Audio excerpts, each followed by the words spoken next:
Welcome to the Thrive TV show with Lauren Parsons, helping you boost your health, energy, and productivity. Kia ora koutou and welcome to another episode of the Thrive TV show. My name's Lauren Parsons, your host, and today I'm joined by Jason Blyth all the way from Sydney, although originally from my hometown, Palmerston North, New Zealand. So welcome, Jason. Awesome, Lauren. So good to be here. Thanks for having me.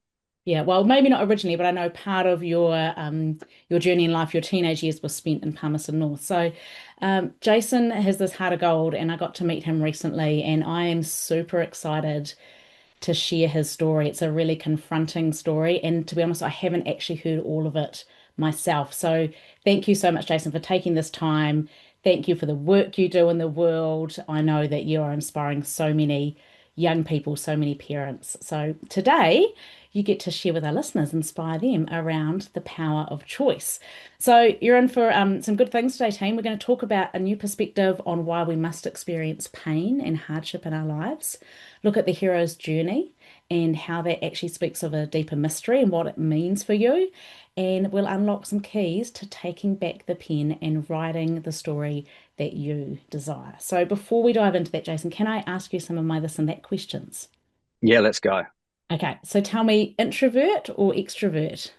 I'm one of those ones that's like an introverted extrovert. Like people Okay. think that I'm extroverted, but I don't think that I always am. So I think I fluctuate between maybe a couple of different personalities. I don't know. Yeah, okay, nice. What about indoors or outdoors? Outdoors. Okay, spots or stripes? Stripes. Okay, nice. Logical or creative? Both creative and logical. Yeah, okay. Burgers or pizza? Oh, burgers. Okay, and mountaintop or beachfront? Beachfront with like a mountaintop in New Zealand. Surely there's somewhere like that, right? Oh, yeah, nice. Beautiful. So, to tell you a little bit more about Jason, he is a speaker, a youth advocate, delivering raw messages on resilience, personal responsibility, and the power of choice. He's a former international athlete. He's won multiple national titles, international medals, and placed top 10 at the Junior World Championships. I'm just going to interrupt myself and ask you, what was the sport, Jason? I did inline speed skating. Ah, okay, fantastic. Okay, yeah, wonderful. As a musician, he's collaborated with international artists and producers behind Ludacris, Linkin Park, and Snoop Dogg. Born into extreme adversity and raised in darkness, Jason lived a life of destruction until rock bottom changed everything. Described as a once in a generation speaker, his mission is to ensure that every child grows up in a safe home free from abuse and neglect. What an amazing mission. So, again, thank you for the work you do. Can you tell us how did you get into this? Yeah, well, look, I think you touched on a little bit of it just in that intro there, but my story goes well back before I was even born. The circumstances surrounding the way that I came into the world was pretty crazy. At 16, my mum was a prodigy child. She was in New Zealand, living in a tiny little town called Motueka, top of the South Island, and she was at the time she was training with the New Zealand Olympic swimming team, taking world level piano exams with the greatest students in the country. So like seriously high level piano exams. And Wow. she was about to go to university early to study dentistry, but she made a decision that would change everything. And this is part of the message of the power of choice. She got on a motorbike and with a boyfriend, and they had an accident. A vehicle clipped the back of the bike. She was placed onto a ventilator for life support. And the doctors eventually said to my grandparents that she'd never be anything more than a bedside vegetable. So they decided to switch off the ventilator, but she breathed on her own. But she was still in a coma and brain dead. But 6 months later, she woke up, and there's no medical explanation for her survival. My grandma maintained until she died that mum's survival was a genuine miracle. But the person that she was no longer this prodigy child. She was now Mm. completely brain damaged, paralyzed down her entire right side. Her emotional regulation was completely gone. She's never been able to work a day in her life. And then fast forward 10 years, she met my biological father, who was very heavily involved with gangs back at home in New Zealand and 20-year heroin addiction type of guy. And one night he snuck into her room and he raped her. And that's how I was conceived. So came into this world under this really dark cloud, almost as if the story was written for me from a young age. And my first psychology appointment, I was 2 years old because mum was trying Mm, to kill me because I reminded her of what had happened. mm, Between 2 and 15, I saw about 20 different clinicians, different psychologists, psychotherapists, all these different clinicians, and they basically labelled me as this problem child. So I grew up with a lot of violence, sexual abuse, not by mum, but sexual abuse, and left home basically just a mess, and went on this journey of self-destruction, essentially seeing myself as just created to be destroyed until it got to the point of rock bottom for me in rehab at 30, where I was like, how on earth did I get here? And mm, for me, this whole journey has been about how I can reclaim my voice being failed by a system that was designed to protect children and still fails people all over the West. I live in Australia and it's still failing children all day, every day over here. And this is, kids are having their futures taken away before they even have the chance to choose for themselves. And for us to call ourselves living in a first world nation and allowing this kind of stuff to go on, it doesn't make sense. It doesn't line up. It's incongruent. And for me, the mission is twofold, really. So my mission of the power of choice and the way that the speaking that I do and the youth advocacy I do is around intercepting those that have gone through hard things to let them know that no matter what's happened in our past, we hold the power to write the story that we want, and that pain's good for us. But also there's the element of wanting to create systemic change so that kids grow up in a home free from abuse and neglect, as we touched on. yeah, wow. It's just, I mean, I take my hat off to you sharing that stuff because it's pretty full on and as I said, really confronting, no doubt, not just for audiences, but for you to share. How has it been for you opening up so publicly and sharing about your story and your background, and how's that been? Genuinely, it's not that bad because it's only the only thing I've ever known. When it's your reality, and this is the stuff that I've spoken about for a long period of time. As I said, growing up, I saw about 20 different clinicians, so I got used to sharing my story, although nothing ever changed, and I was never taken away when I asked for help. But it was one of those things where it's not really anything unusual for me. It's bigger for people listening to the story, but I've done a lot of healing. I've done a lot of work to be in a place where I actually am grateful for everything that I went through. I would do it all again to be in exactly the position that I am now. Wow. It is my greatest strength. My story is my greatest strength. And as as someone that's going and speaking and sharing publicly, like, man, Hollywood would pay for a story like mine. It just so happens that it was a gift that was given to me. So that's the way that I see it now. And I guess one of the hardest things really is when I go into the youth advocacy, child protection space. The system is the thing that you're kind of coming up against, and I was gaslit for most of my life around exactly what was happening. And again, like I said, I was made to be the problem. So this Mhm. whole journey is part of the hero's journey for me. It's about overcoming the past to be able to be a voice for those that don't have one. And that's really when there's a purpose and a mission greater than yourself that I think is fundamental to helping along the journey.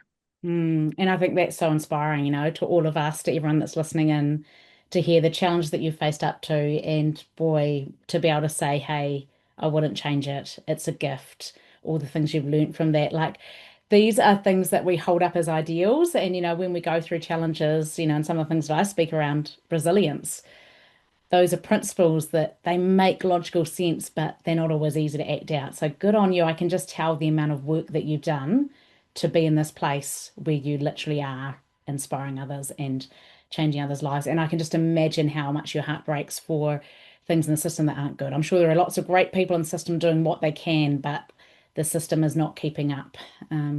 So there's lots of directions I want to head. I want to pick up on first. You mentioned that several times. So when you were growing up, you were reaching out and asking to be removed from the setting that you were in so that you could be safe, and that didn't happen. Tell me a little more about that. Yeah, so I had to learn to advocate for myself, and this was where one of the hidden mysteries of this journey goes is now I get to advocate for others, but I didn't know that I was being trained as a child. I couldn't see it at the time. The first time I mean, I asked for help many times, but one of the first major times, which is in my mental health records, which are about that thick until I was 15, I was 9 years old and I attended a session with a psychiatrist. And I remember going in and I yelled at this guy at 9 years old. And I said to him, why do I have to come to these appointments when I'm the one that's being abused? I knew there was this huge injustice going on, even at 9 years old, that I was the one that was coming in with injuries and had made some pretty severe allegations. Yet I was the one that was having to come to these appointments. Like I was being made out to be the problem. And nothing changed. So I eventually just stopped talking to him and refused to go to those sessions anymore because I knew that there was no point.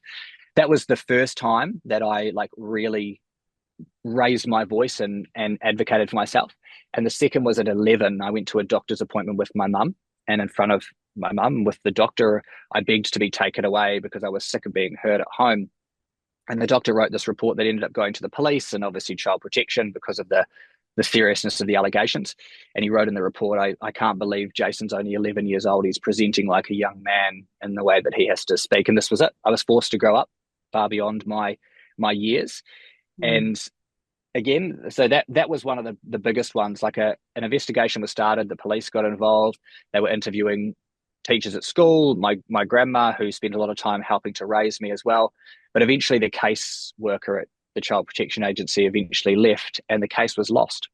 And 2.5 years later, it was eventually picked up by a new case worker and they closed the case because there had been no more reports.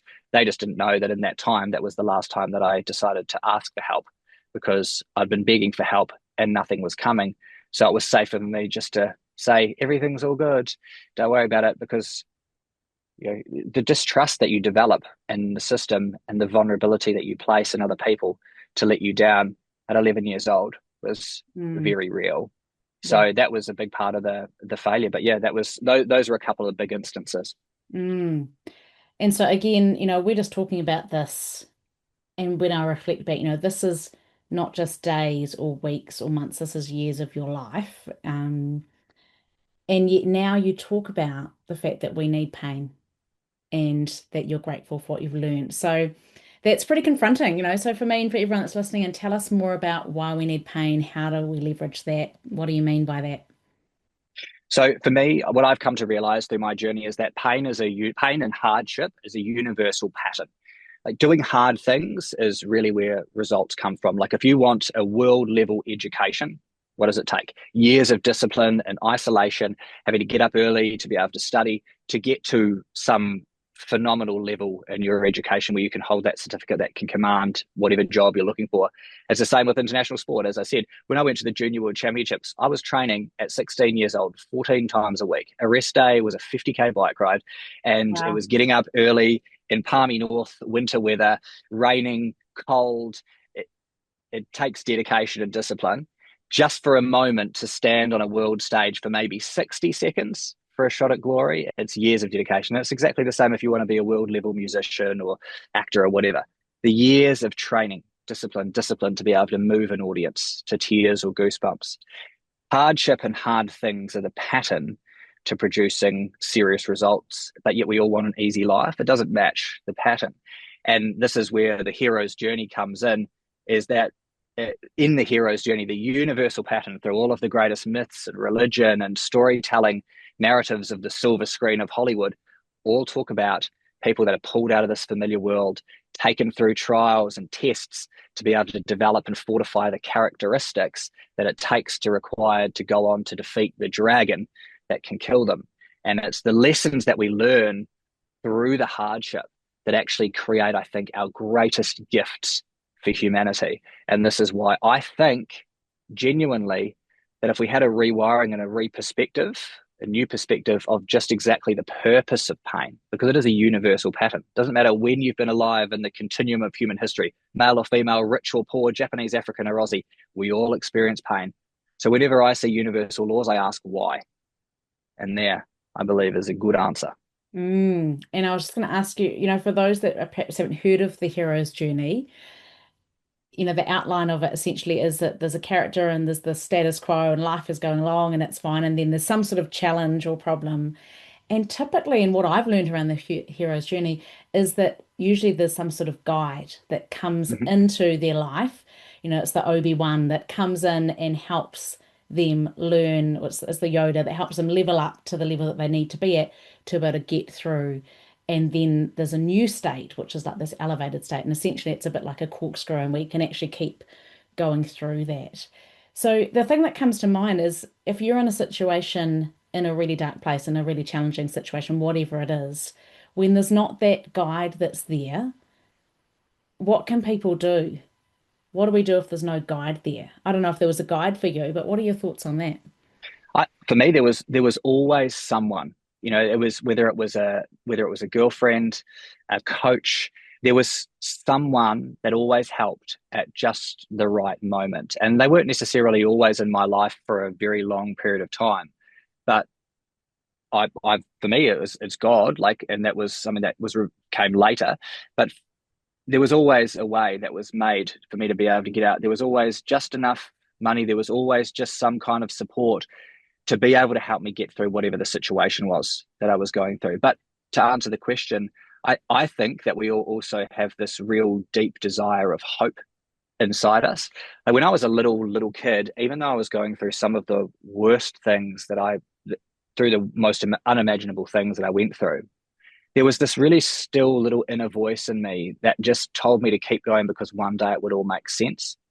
And it was this light of almost magnetically drawing me through the hardship. And I do think that's in all of us. I think there's this belief innately put inside of our souls that draws us towards hope for something greater, better. We're all facing it now with everything that's going on in the world. We still believe that the world's going to get better, even all the chaos and the instability of the world that we live in around. And holding on to that hope for people, I think, is a must. And if there's even just one person in people's lives, that's all we need. We don't need the whole world to love and validate us. This was something I wrestled with. Yeah, It literally is one person that can be the thing that means the difference between life and death. I love that. And I think you're absolutely right that we are all hardwired as human beings to need hope, to desire hope, eternal hope, essentially. Um, and the other thing that comes to mind is, both looking for hope and looking for those people that are there that are going to be those guides at points in our life, but also looking for opportunities where we can be that for someone else. I don't know. Do you feel like you have a lot of opportunities to do that? I can imagine in your youth work and your advocacy work and your speaking. How does that feel to There's be a guide for others? Yeah, look, there's not a shortage of people that need guidance or help. There's a lot of people that are struggling. And one of the hardest things I think is being able to find people that are willing to listen. It's really hard to find people that are mentorable, that will follow the instructions. A lot of people, I think, do need to actually hit rock bottom for themselves. And this is one of the things I'm certain of because it had to happen for me. I think one of the biggest disservices we can do for a lot of people is to try and stop them from hitting rock bottom at times because it can be Oh, the thing that can as a definitively parent, change that's them. so tough though, Yeah. isn't it? Like, Yep. I've got Yep. three almost teenage, two teenage, one almost teenage daughter, and they're going through some stuff. And honestly, parenting is the most challenging thing in the world that I've ever experienced in my life. It's so hard though, isn't it? Because it's just we're so hardwired to want to rescue them, to want to stop them going through pain. This is really confronting. Exactly. And some people don't obviously need to go through the extent of what I did. I just had to go through that because I was so pig-headed that I wouldn't listen to people's help. I was someone that had to be hit over the head to hit Okay. that rock bottom to come back the other way. And it's those people that are in deep, deep death spiral addiction types of things where they're going to drag other people to hell too. Some people are wise enough to be able to learn from counsel and from other people's mistakes. Those people probably will never need to hit rock bottom. But for others, they do, because it's the thing that this is the hero's journey. The hero has to be the one that makes the choice to come out of hell and to pull themselves out. But to go back to, yes, I absolutely find it so, I love mentoring people. I love being able to share the wisdom that I've learnt from this journey. I dropped out of school at 16. There's the stuff that I know is not because I've had a formal education. It's because I've lived through the school of hard knocks. And I'm always grateful when I can help someone else and hopefully help guide and lead them along the journey. I think it's also part of, again, it's the hero's journey, right? The hero's journey is not about creating heroes. The hero then eventually has to come back into the world with the wisdom to then become the teacher to help others, right? So that's actually the full circle of the hero's journey, is that they become the guide, the sage, and the teacher rather than the hero. Nice. Okay. And then they're helping someone else. So actually, we're a whole lot of overlapping circles that we're actually helping those, yeah, alongside us come along as well. Amazing. Nice. So tell me, for listeners listening in, when you think about the sorts of messages that you are giving to the people that you are coaching and mentoring and supporting, what are some of the key messages that you most often find that people need to hear? One of the things that has been massive for me at the moment is this realization that we ultimately are the ones that determine our trajectory. I know it sounds pretty simple, but it comes down to whether or not we actually believe that we're worthy of good. Yeah. And for most of my life, I believed that I was destined for darkness. I believed that I was created to be destroyed. All the things that people had said to me about how I would become bad and evil, it was almost like a self-fulfilling prophecy. I thought that I wasn't worthy of good or people loving me because this was the experience that I'd had. And it was when I realized that although I couldn't change my past, that I could decide the direction of my future and that no one was coming to save me, right? Like I'd been made to believe my entire life that the system would save me or that some hero would come into my life and save me. And it put me in this pair of golden handcuffs of waiting for someone else to do the thing that only we can do. Right. But it fundamentally came down to whether or not I believed that I was worthy of having the good things in life. And it was that rewiring, that shift that happened where I said, enough's enough in rehab. If I carry on down this path, I'm going to end up in prison or dead. And for me, it was about the decision then to change. And I speak a lot about, I have used a metaphor of a pen, right? Yeah. And I tell the story about how if you're standing in heaven with God in the moments before you're about to be born into the world, and you're standing in this huge library full of books, and God hands you a leather book, and he tells you as you go on your way into earth, you're going to forget who you are and your heavenly home here. But take this book because it's to write the story of your life, and you can write it however you like. But when your life is done, your spirit's got to return to God and the book to the library. And he says, and you'll be needing this. And he says, this pen is how you'll write your story. But with this pen alone, your story must be written. And then he warns you and he says, but I must say that as you go on your way, many people will come into your life and they will try to take your pen and write your story for you. Never give away your pen. And Wow. this is the thing. We live in this world where people want to take our pen, situations want to take our pen, the past wants to take our pen.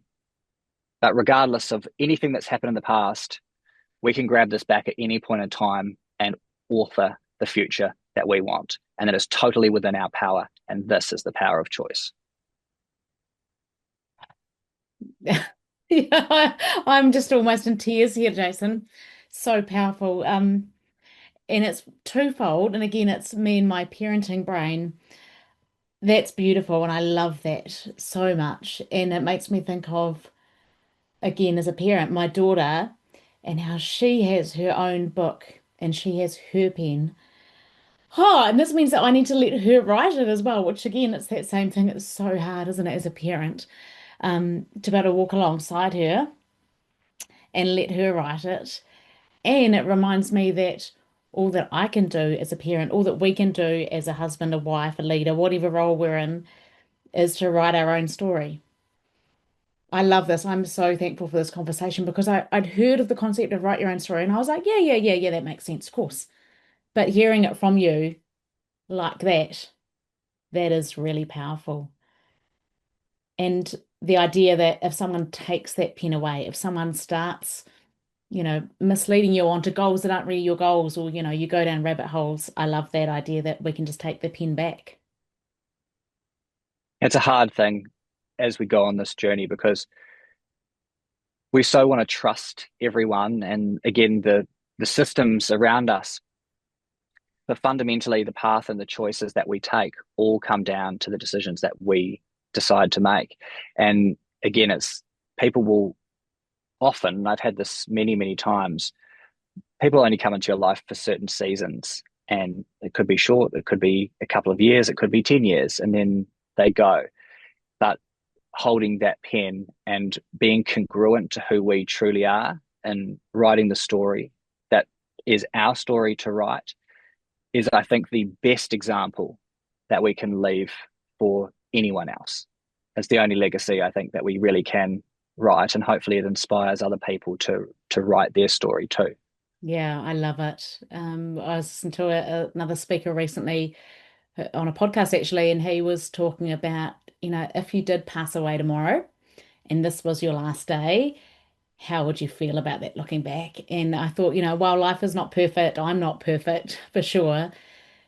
I feel like I feel very blessed to feel like the work that I do is what I feel called to do and what I feel passionate about and what I know makes a difference for people. And I can imagine it may be very similar for you as well. And I do, every time that I take a flight, for whatever reason, I do think, oh, what if I don't make it home? It's a little bit morbid, but I do think, like I'm just doing what I can, being the best wife, mum, you know, hopefully inspiring speaker and leader in the world. And I'm pretty darn lucky to do stuff that I love. And yeah, there's not really a lot that I would change. So he was just talking about in terms of, being congruent to actually who you want to be. Because I absolutely agree with you that I think so much of, we determine so much of our life as opposed to having the mindset of, well, these are the cards that I've been dealt and it's so unfair and this is wrong and that's wrong and this person's done that to me. And, we can get into our own little pity parties and sob stories, can't we? And, it's easy for our minds to look to that because we're human and we have that negativity bias. But I love this idea of just taking back the pen and choosing to write your own story. And I'm just thinking about how to break this down and make it practical for people because this is really big, meaty, awesome, deep stuff. Do you have any ideas or insights for people, Jason, on practical ways that they can actually do this? If people are coming away going, yeah, I want to write my own story, how do we actually do it? It's obviously going to look very different for everyone, but I think there's some real core fundamental things. And for me, it was revealed like when I was in rehab that there were a lot of things in life that controlled me that I didn't have control over. So I went through a very serious inventory of analyzing everything in life that had control over me. Right? That was smoking, it was drinking, it was pornography, it was swearing, it was biting my nails, it was cracking my joints in my neck, it was drinking 8 coffees a day that I had no control over. It was everything that I relied on as a crutch to make me feel like I suppose, had some sort of sense of control. But it was really, I think, just my fleshly body just trying to feel something or to numb something. So I went through and I started to eradicate each of those things. And this was me starting to take back control of my life. We all know a lot of the things that we need to do, but don't do the practical things to do them. And for a lot of people, if they don't know where to start, I think having a really solid health and fitness regime is something that is just, it's beneficial for so many reasons. The lessons that we can learn from the dedication of just being disciplined to treating our bodies with respect and to be fit and to feel strong. As a former international athlete, I've done a lot of personal training coaching of people, and I do, fitness training coaching, and it's something that's a huge part of my life. That is one area where if you can start to nail that, the transition that you can take into all of the different areas of your life is just absolutely massive. Yeah, I think totally is yeah. So it builds these really good foundational things. And one of the things that I've learned also is that people, let's take the gym as an example, because this is a good analogy. People will come into the gym and they'll start a new program with me, and they'll start and they haven't done much exercise, or it's been a while or whatever, and they'll come in on day one, they'll get up early, they go, I'm going to train 5 days a week, I'm going to run twice a week, I'm going to do 10,000 steps, I'm going to track my food, and all of a sudden within 5 weeks the honeymoon period has dropped off, they get sick and they go boom, and then they don't come back. because they set these unrealistic goals that then almost, I think it's like a hack in our system where it's unintentional self-sabotage, where we go, Yeah. I have the proof now that I wasn't actually capable of doing that. And I think that stacking skills is one of the greatest things just to get some momentum.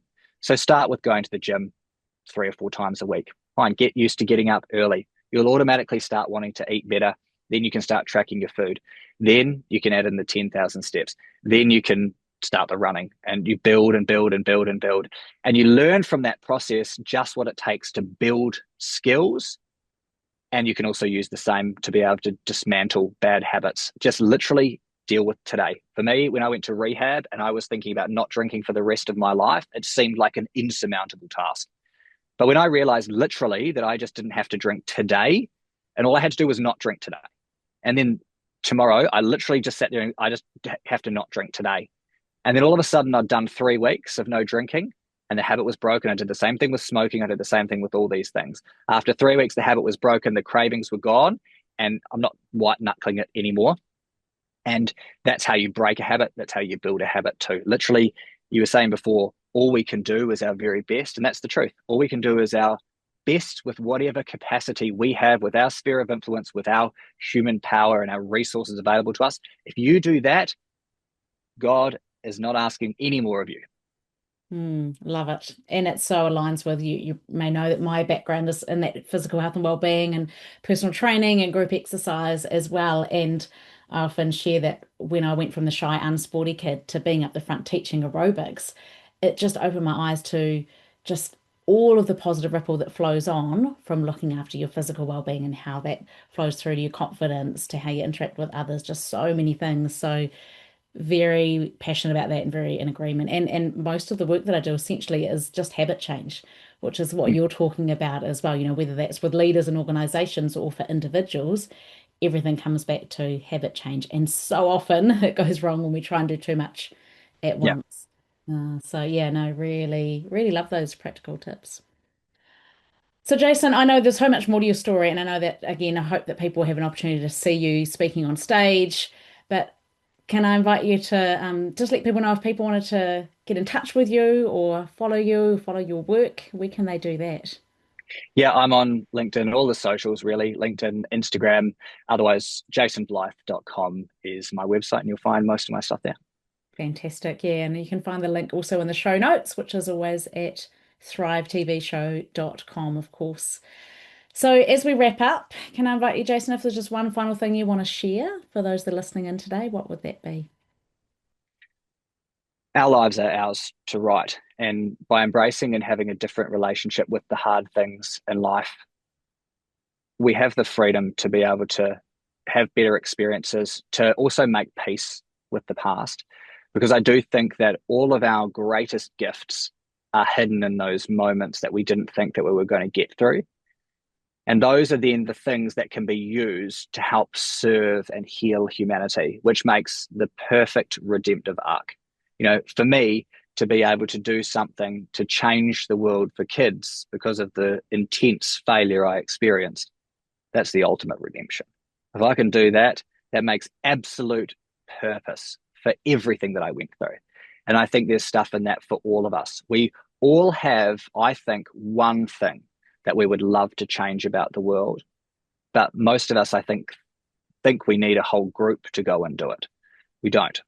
We if we just do that one thing, whether it's feeding homeless cats or feeding the homeless or changing the world for kids or speaking to make better leaders and being a better mom or whatever.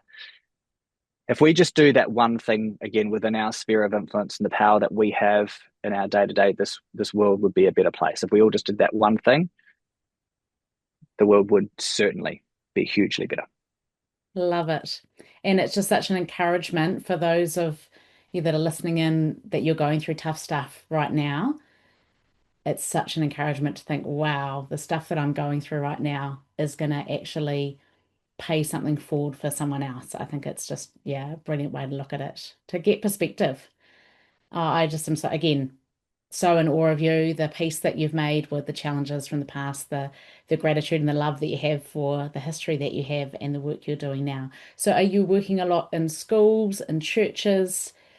how do we help you with the work that you are doing? Is there anything we can do to help? Because I just kind of feel like I want to lean in on this.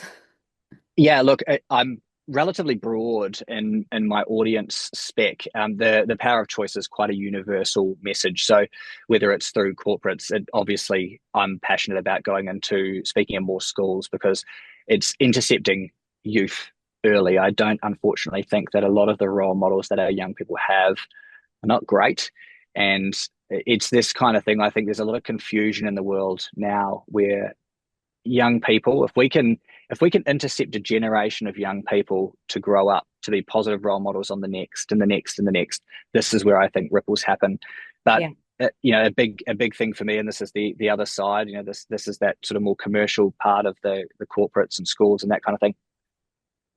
I want to take this message more into rehabs and prisons where there needs to be hope, and those people have obviously similar experiences, and they can be ones that hopefully can provide some wisdom for those in their community as well and make peace with their past.